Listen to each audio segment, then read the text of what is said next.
Alright, so this talk is both a history and an argument, and it's an argument for class politics. But before I get started, I want to lay out some basics. Racism isn't just the ideas in people's heads. It's more than individual attitudes and interactions, and it's about more than just how a person identifies. It's about how the structures and institutions of society identify specific groups, restrict our rights, and degrade the real conditions of our lives. It's about the capitalist market, which deprives people of the means to survive and pushes us into poverty and exploitative work. It's about the government, which passes discriminatory laws and denies rights to those who aren't citizens. It's about the police, who murder Indigenous and Black people and harass migrant communities. It's about the border regimes that see thousands drown at sea or abducted off the streets by ICE or locked up indefinitely in Australia's detention centres just for seeking a better life. It's about the militaries that carry out genocide and mass murder abroad, and the politicians and media who manufacture consent at home. Now, human society hasn't always oppressed people on the basis of skin colour, language, religion, culture, or nationality. Racist structures and institutions, the system that gave rise to them, and the class responsible for all of it have not always existed either. Their history only spans the last few hundred years, and that's the history that I'm going to go through today. The origins of racism is not a story of human nature. It's not a story of different races struggling to understand each other or failing to try each other's food. It's also not a story about the psyche of white people or the culture of European nations. The origins of racism is a story about the rise of capitalism and the pursuit of profit and power by its ruling class. Now, racism did not and could not exist for the 200,000 years of egalitarian hunter-gatherer societies which preceded the emergence of class divisions. Small nomadic groups of humans could only survive through cooperation and simply did not have the means to produce more than they immediately consumed. It was only with the rise of agriculture that a surplus could develop, leading to the creation of a ruling layer and state structures which could oppress people below them. But even then, for most of the last 12,000 years of class society, oppression of the lower classes didn't always need some kind of additional justification. The slaves of ancient societies were put to work under the lash or threat of execution. Wars of conquest were waged openly by rulers wanting to expand their wealth, their armies, and access to luxuries. These atrocities were not motivated or justified by existing conceptions of biological race.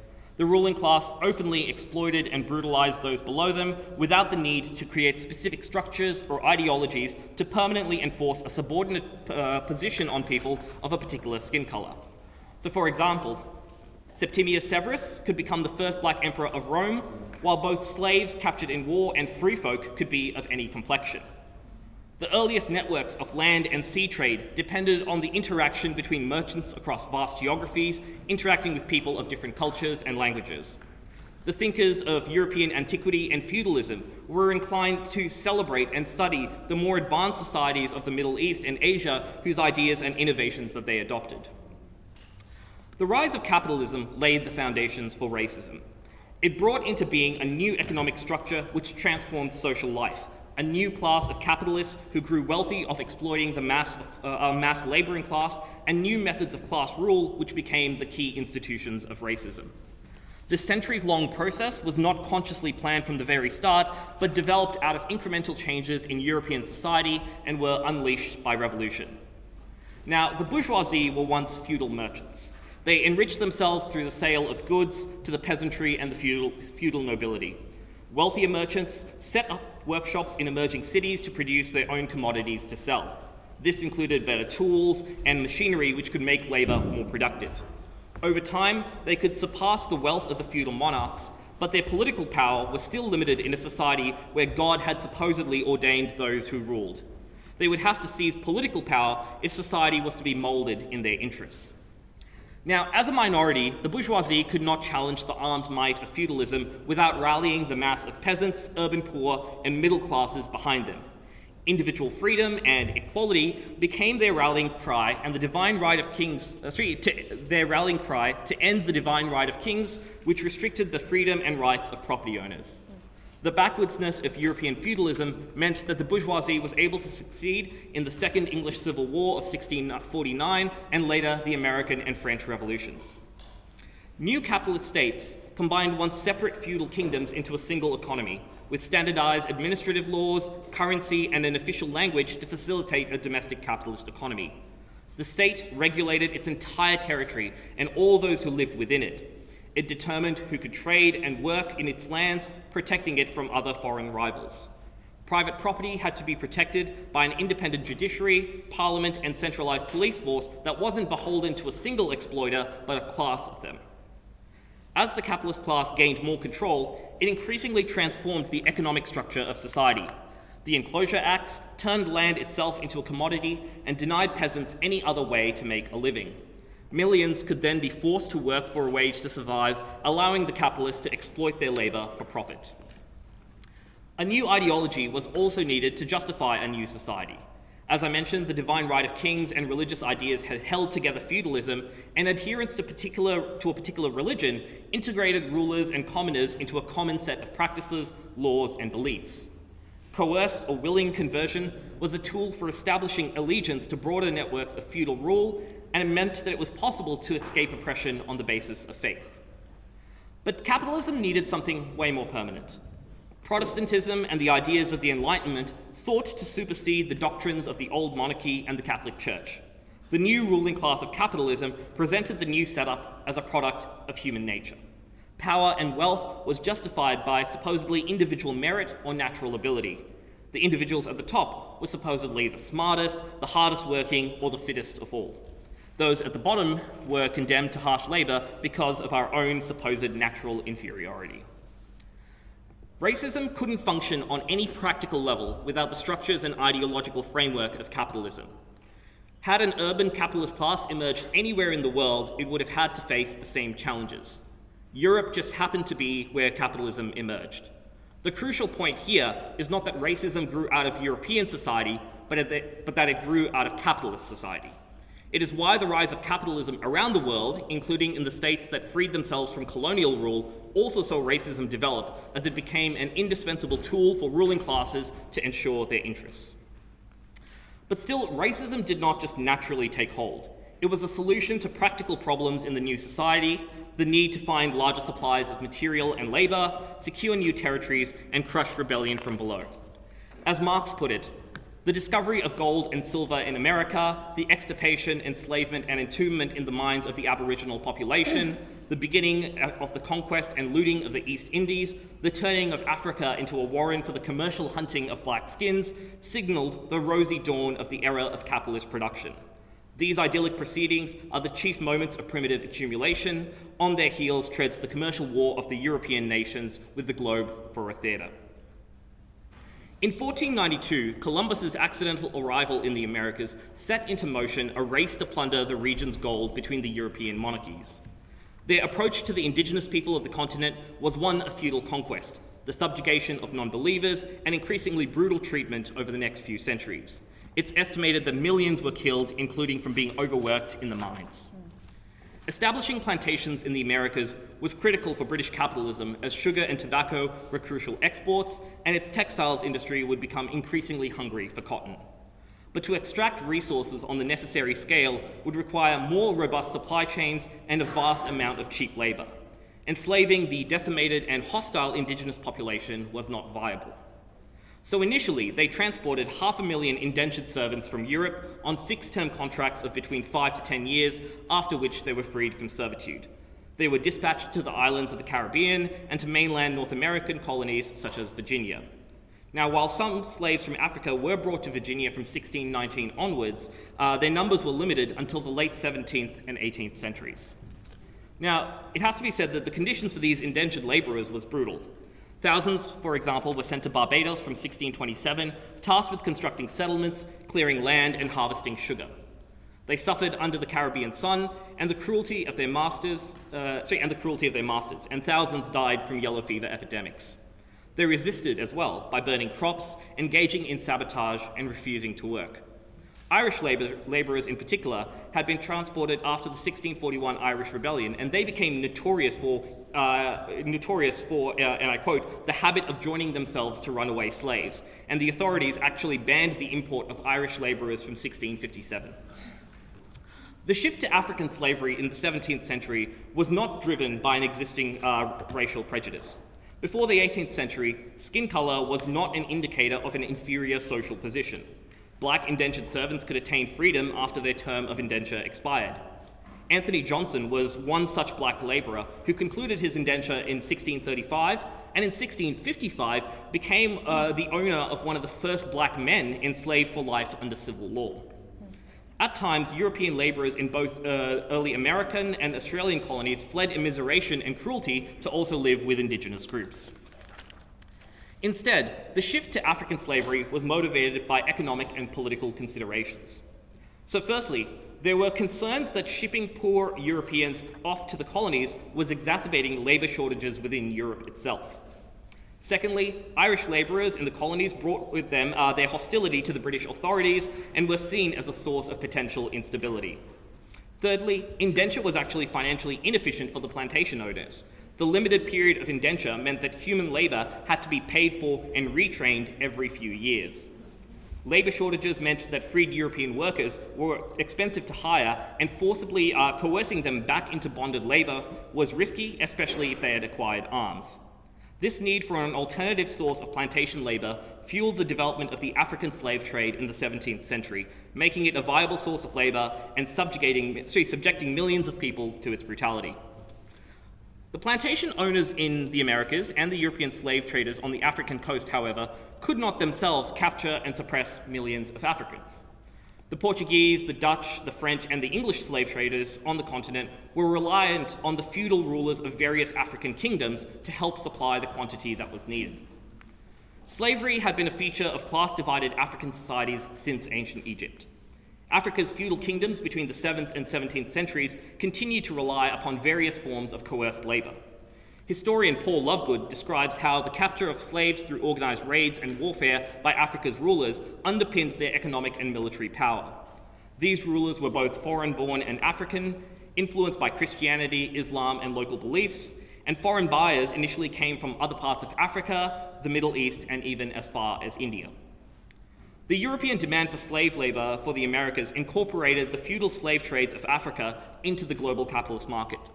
The feudal states were the most dominant forces in the slave trade, although private traders could also profit as intermediaries. Those that did not sell directly to the Europeans still profited from sourcing slaves for those who did. Selling to the Europeans allowed African kings to grow their own wealth and power and be better placed to conquer their rivals. It incentivized them to expand their networks and capacity to supply greater numbers to the Europeans. Lovegood estimates that 2.2 million slaves were shipped from Africa during the 16th and 17th centuries, but an additional 2.4 million were sold in the 18th century alone. Slavery was first and foremost about the brutal exploitation of human labour. The history of slavery within Africa and the role played by Africa's rulers shows that the atrocities of the slave trade were not a purely European or white phenomena, but a mutually beneficial collaboration between rulers on multiple continents. It adds further weight to the argument made by Eric Williams that slavery was not born of racism, rather racism was the consequence of slavery. The millions of Africans brought to the American colonies were thrust into the same brutal plantation system as indentured Europeans. For most of the 17th century, they lived together in squalid conditions and even had children together.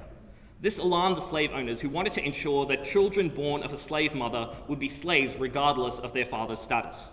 So in 1662, laws were passed defining the social status of children being passed down through their mother and punishing Christians for having sex with a black person. Rebellion was a frequent response to the harsh conditions labourers found themselves in across the Americas. Authorities discovered a 1634 conspiracy of white servants in Barbados who plotted to kill their masters and commandeer a ship back to Europe. Another such plot was foiled in 1649. Alarmed by the increase of white servant rebellion and a shortage of bodies in their militia, the authorities in Barbados actually began arming black men in 1673 to help maintain order. As more black slaves arrived in Barbados, another plot was discovered in 1675 involving both white servants and black slaves. And an anonymous pamphlet of the plot was published in London warning of the danger, and that's what you see on the slide there. Resistance also spread to Jamaica.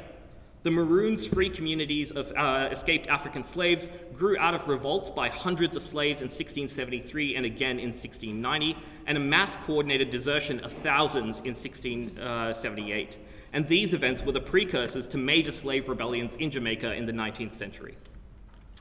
Though efforts to create differences in their legal status were underway, black and white labourers shared common experiences of class oppression, working together and suffering under the lash of their masters, and this shared hatred led them to rebel together.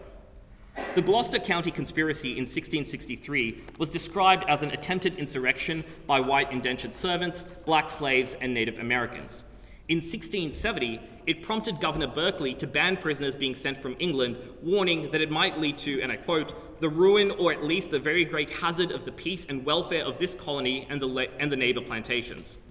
That same year, voting rights were limited to property owners, disenfranchising both poor Africans and poor whites, and reflecting a growing anxiety about the rebellious lower classes. These tensions came to a head in 1676 in an uprising known as Bacon's Rebellion, where over 500 labourers, including both black slaves and white indentured servants, deposed the governor and occupied Jamestown for months before being crushed by British forces. The incident was a wake-up call to the Virginian elite about the growing danger of rebellion from below. The conspiracies and revolts in places like Barbados, Jamaica, and Virginia confronted the British authorities with a concerning pattern, especially when you consider that plantation expansion meant that they were importing even greater numbers of African slaves to the Americas. The laws introduced between 1680 and 1725 aimed at suppressing slaves were the first major steps in enshrining legal differences on the basis of skin color. So in 1680, Virginia's lawmakers passed an act that was called an Act for Preventing Negro Insurrections, and it barred slaves from carrying arms, leaving their plantations without permission, and punished them for harming Christians and making it lawful to kill rebellious slaves. These restrictions were again expanded and strengthened in 1691 and 1705. Pennsylvania passed laws in 1700 banning gatherings of more than 4, and laws were introduced in 1726 allowing free black men to be enslaved for certain offences. South Carolina introduced the first slave patrols in 1704, which were then expanded out to all 13 colonies. This was the origin of racism, a deliberate attempt to systematically hold down the conditions and rights of one section of the population on the basis of their skin color. It led to the crushing and brutalization of millions of Africans who were brought to the United States as slaves, reducing them to the property of their masters. As a result, the lives of black slaves and poor whites became more separate, and the conditions they found themselves in began to differ much more substantially. Black slaves faced severe discipline through whippings, beatings, torture, mutilation, and other acts of arbitrary violence. The execution of slaves who resisted both stamped out agitators and reasserted the master's dominance. Sexual violence was rife. Slaves of all ages were forced to work sometimes up to 18 hours a day in punishing conditions, given woefully inadequate food for the intensity of their labour, and they were kept in squalor. Disease was rampant, and many were forced to work while sick. Capitalism in the United States was built on the inhumane conditions of slavery, or as Marx put it, capital comes into the world dripping from head to toe from every pore with blood and dirt. Now, if their shared experiences had laid the basis for solidarity, their divergent conditions undermined the basis for that solidarity. This process was reinforced over decades. The Southern rulers used slave labor to undercut the wages of white workers and then stoked hatred of blacks amongst them. In 1740, South Carolina introduced laws enlisting poor whites to serve alongside planters and militias in slave patrols. Mandatory service and fines for refusal created a situation where sections of poor whites were pitted against black slaves and incentivized to suppress them. The necessity of this coercion indicates that this was not a natural inclination. Where poor whites volunteered, it was the product of a concerted campaign of racism from above. This is ultimately how the ideological concept of race emerged. It was a distorted way of understanding the real material differences created by the ruling class and their institutions. Now, Marxists and whiteness theorists disagree on how to characterize the development of racism in this period. Marxists argue that this is the creation of racism and it disempowered the laboring classes as a whole.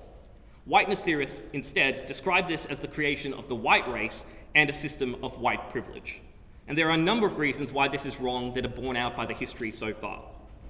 Firstly, describing the systematic oppression of black people as a system of white privilege is a distortion of both racism and capitalism. The creation of substantial material differences between the two groups disempowered the entire laboring class in North America, severely weakening its capacity to fight the ruling class and win its own liberation. Whatever minor concessions lower class whites gained was overshadowed by what they lost and what the ruling class gained. Secondly, white privilege is an incorrect characterization of racism, which came out of late 20th century academia and its attempts to discredit class as a way to understand society. It was a projection of modern assumptions about race back onto the history that created it. The concept became useful for aspirational layers of people of color, such as academics, middle-class professionals, bureaucrats, and small business owners. It was essentially an extension of middle-class individualism and competition, a way for them to argue for their interests above others. The framework was an accommodation with capitalism and racism, not a strategy for challenging them. That is why, for a time, the ruling class could tolerate greater diversity initiatives to create a sense of progress in a deeply racist society. The widespread adoption by both anti-racists and socialists of the concept of white privilege is a step backwards in the fight against racism because it argues that white workers are the source of racism rather than the ruling class and the capitalist system.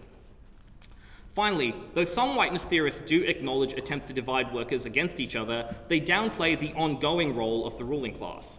David Roediger, for example, author of The Wages of Whiteness, essentially argued that from this moment, white workers became the driving force of racism. Of course, workers can take up racist ideas pushed from the top of society, but it's wrong to argue that they have the economic and political power under capitalism to be the driving force behind racism. Poor whites could not vote, had very little control over their own conditions, let alone control over the state. To argue that the state reflected their views accepts the democratic myth of capitalism. Seeing poor whites as the driving force behind racism also can't answer a crucial question. How was racism transplanted all over the world? This question can only be answered by looking at the central role played by the ruling class. The colonial administrators in London were equally concerned by slave rebellions in the American colonies. The British Board of Trade was established in 1696 to oversee the administration and security of the colonies, including the laws passed by their governments. So in 1724, the British Board's legal counsel questioned why free men were being denied the right to vote, which was a decision that was made in the Virginia legislature the year prior. And he wrote, although I agree that slaves are to be treated in such a manner as their proprietors of them, having a regard to their number, may think necessary for their security, yet I cannot see why one free man should be used worse than another merely upon account of his complexion. This is the British colonial regime. So it wasn't until 1735 that the board demanded an explanation from the Virginian governor. And Governor Gooch conveyed concerns over slave uprisings and stated the move was, and I quote, to fix a perpetual brand upon free Negroes and mulattoes by excluding them from that great privilege of a free man.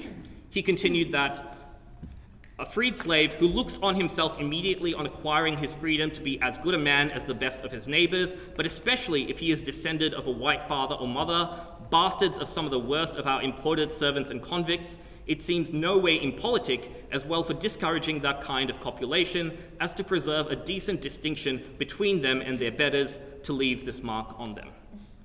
Virginia's laws were allowed to remain, but this exchange is significant for a number of reasons. Firstly, it shows how practical steps to secure the plantation economy had evolved into a much more conscious strategy of preserving slavery and dividing the lower classes. Secondly, though the approach of the rulers in the colonies and those in London diverged, both were concerned about protecting their own economic interests.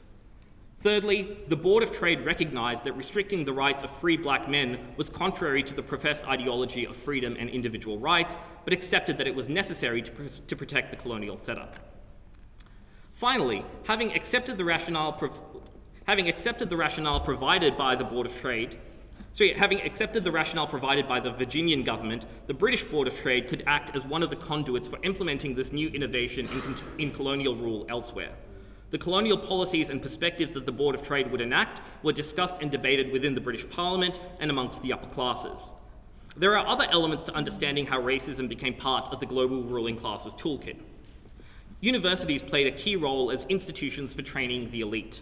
They developed new ideas which would supersede religious doctrines for the administration of society. They brought together scholars and the upper classes from across Europe who corresponded through letters and sharing printed works. New ideas in the humanities, science, geography, international law, diplomacy, and administration were developed. The political category of race was furnished with greater legitimacy through flawed attempts to root it in scientific theories. Ideas useful to the political aims of the state and the ruling class could be generalized throughout the academy, while others could be plucked from obscurity and given prominence in government policy or in elite circles. These were the institutions in which a new generation of colonial administrators learnt to rule.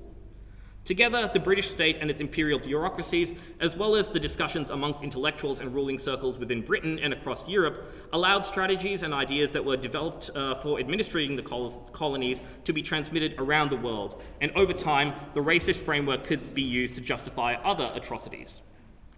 Just as the racial oppression of African slaves could drive down wages for white workers in the South, it could also be used elsewhere to hyper-exploit oppressed sections of workers and drive down wages as a whole. Being able to isolate a section of the working class and discourage a sense of common interest could also be used on an international level. Colonial conquest and imperial wars could be justified, and workers could be mobilized into armies, dissuaded from sympathizing or recognizing a common struggle with those they were being sent to fight and kill. The superior technological and military capabilities of the capitalist societies and the expansionist interests of the capitalist class laid the foundations for them to justify colonialism on the grounds of their supposed racial superiority and their mission to civilize the rest of the world. This justification, however, should not be mistaken for colonialism's driving force. It's important to make a distinction between the material interests of the ruling class that drove colonialism and the ideas used to justify their actions. By the turn of the 19th century, racism had become part and parcel of capitalist rule. The framework of racial capitalism, popularized by Cedric Robinson, incorrectly claims that racism shaped capitalism. Instead, racism has been driven by the specific needs of capitalism and the ruling class in different contexts. In 17th and 18th century colonial America, with the indigenous population already decimated, racism helped exploit a mass African slave population. But in contrast, in 19th century Australia, as colonial outposts developed into centres of capitalist expansion, the now existing racist framework justified the attempted eradication of indigenous people whose pre-class societies and determined resistance posed an obstacle for the establishment of a capitalist economy on this continent. British colonialism in India, however, confronted a different challenge. It had to navigate an advanced feudal society and an already existing ruling class. From 1600, the British East India Company, and I emphasize company, could only operate with the consent and cooperation of India's hereditary rulers, army commanders, and zamindars. In this early period, racism would have been contrary to their interests given the strength of the Indian state and the company's small number of factory guards. Instead, the company allied themselves with local rulers looking to repel French troops and used the opportunity to bring more soldiers into India. They helped rulers of the declining Mughal Empire defeat rival kingdoms and suppress rebellions. As more local rulers became willing allies and placed their troops under the company's control, it shifted the balance of forces. After the Battle of Plassey in 1757, Mir Jafar, a local Nawab, assumed control over what remained of the Mughal Empire on behalf of the British East India Company. As the company asserted its control over the Mughal state, expanded its industries, exploited the locals, and its soldiers were required to suppress any Indian opposition, intensifying racist attitudes amongst company ranks became necessary to take lives and get paid. This included knowingly causing 5 to 10 million deaths during the 1770 Bengal famine by subordinating Indian agriculture to British exports.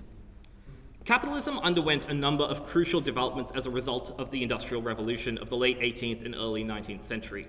The most significant was the creation of the working class, as the population exploded and millions of peasants moved to the cities in search for work. For the first time, millions were concentrated together in giant factories that depended on their labor to operate, giving them a collective economic power, and common conditions of oppression and exploitation once again laid the basis for united struggle. The first trade unions and mass worker struggles emerged in Europe out of this context. Between 1811 and 1816 in England, the textile workers who became known as the Luddites smashed up machinery to protest low wages, poor conditions, and the threat of being replaced. The Chartist movement saw English workers successfully fight for the vote and democratic reforms between 1838 and 1848. The Young Ireland Rebellion of 1848 also pushed for independence and democratic reform. The Silesian weavers in Prussia revolted in 1844, and in 1848, France was engulfed by the revolution. It was not a good time for the ruling class. The waves of working class struggle and the role that they played in the revolutions of the 1840s led Karl Marx to recognize workers were the revolutionary force capable of overthrowing capitalism. The English ruling class's backlash to the workers' uprisings of this period included a renewed wave of anti-Irish racism. The English suppression of the 1798 Irish Rebellion and the orchestration of famine in Ireland during the middle of the 19th century caused influxes of Irish peasants into the urban centres of England. Amongst them were rebels who brought with them a hatred of the British authorities and became a radical element within the working class. But the desperation caused by their extreme poverty and the high degree of unemployment they encountered presented English bosses with an opportunity for cheap labour. They could drive down wages, boost their profits, while demonising the desperate Irish poor. The Irish had been the first to rebel against the British bourgeoisie on the eve of the English Revolution, so initially their oppression had been on the basis of religion. But now the ruling class backlash against them had to both isolate them from the rest of the class and take on a form which fit the more developed capitalist ideology of the 19th century. Engels describes the racist propaganda campaign by the press and politicians that presented the Irish as a race of savages. Cartoons like these depicted them as monkeys and apes. Marx later recognized in 1870 that the antagonistic attitudes towards the Irish, instigated by the ruling class amongst English workers, held down the entire working class. Back in India, increasing racism and brutality led thousands of Hindu and Muslim soldiers to mutiny against the company in the 1857 Sepoy Uprising. The British state dispatched thousands of troops to crush the rebellion and took direct control over India to secure their economic interests. Between 40 to 50,000 sepoys were brutally killed by the British to regain control, including strapping rebels to the front of cannons before opening fire. Weary of working class agitation in England in recent memory, the English ruling class and their papers whipped up a racist hysteria against Indians to justify the military deployment and dissuade working class sympathy with the sepoys. This cemented many of the dehumanizing tropes of anti-Indian racism still with us today. One of the only writers to reject this wave of racism in the English press and support the Indian uprising was Karl Marx, who recognized it as a struggle against the same ruling class. The wave of industrialization was late to reach Eastern Europe and the Russian Empire. Like the Irish before them, Jews had been religiously persecuted by the feudal rulers of Europe. Many sought refuge in Poland, which became known for its greater tolerance towards them. Industrialization saw Jews become a leading section of the socialist and workers' movement in Poland. Tsar Nicholas I fanned religious anti-Semitism from the mid-1820s, and it was intensified again after the assassination of Tsar Alexander II in 1881 was blamed on Jews. His successor carried out severe pogroms in retaliation, passed laws restricting the movements of Jews, and saw them expelled from Moscow in 1891. But in the 1890s, Jewish workers had led a strike wave that swept Poland, including the 1892 general strike in Lodz. Jewish workers on average had higher rates of unionization than workers elsewhere in the empire. And just as with the backlash against the Irish workers in industrial England, the ruling class of Eastern Europe adapted religious anti-Semitism into a form rooted more in racial science. The wave of anti-Semitism in the early 1900s was part of their backlash to the 1890 strike waves. It is in this context that the influential anti-Semitic pamphlet, The Protocols of the Elders of Zion, was published in 1903 in Imperial Russia and was later revealed in the 1920s to have been a hoax published by an officer of the Tsarist regime. Jewish workers and socialists, including Leon Trotsky and Rosa Luxemburg, played a leading role in the 1905 revolution, and so the Tsarist backlash against the revolution involved another wave of anti-Semitism. What emerges from this brief history is a pattern that continues well into the 20th and 21st centuries. Racism forms part of the ruling class backlash to mass struggle from below. It is fundamentally about reasserting capitalist control by dividing workers, undermining class solidarity on both a domestic and international level, and consequently sabotaging the ability of workers to fight against the ruling class. As icing on the cake, the driving down of wages, working class conditions, and ideological cover for increasing state powers means that the ruling class derives numerous benefits from this one versatile tool of class oppression. The ongoing utility of racism to class rule is why the abolition of slavery after the US Civil War did not end racism, but merely saw it reconfigured during the period of Reconstruction and reasserted through Jim Crow segregation. It's why the confidence, gains, and undermining of racism during the civil rights movement was followed by a ruling class backlash against black communities through the racist war on drugs and the era of mass incarceration. But the most essential conclusion to draw from this history is one that refutes the fatalism of liberal theories of anti-racism, be it identity politics, whiteness theory, or racial capitalism. This history confirms the Marxist theory of racism and shows that racism can actually be abolished through the abolition of capitalism by international working class revolution. Workers seizing control over production and running the economy in our collective interests can destroy the power of the class that has an ongoing interest in exploitation, oppression, and racism. An economy built around meeting human need can abolish the deprivations of racism and remove the antagonisms where people are pitted against each other for survival. By dismantling the capitalist state and replacing it with genuinely democratic institutions of collective decision-making, the institutions that form the machinery of racism can be destroyed. Without the structures to create severe differences in the lives and conditions of people, and with the solidarity and transformation of consciousness necessary to carry out a successful revolution, the basis for racist ideas can be completely eradicated. Marx and Engels argued that the history of all societies is the history of class struggle. Racism has to be understood in the context of that class struggle as a weapon for the ruling class. What our side has is solidarity, collective action, our economic power as workers, the politics of Marxism that can provide a strategy for human liberation, and the revolutionary organizations that we can build today to help win a different kind of society. Today, we're living through some of the darkest chapters in the history of capitalism and racism. We all have a shared responsibility to help write the final chapter of that history.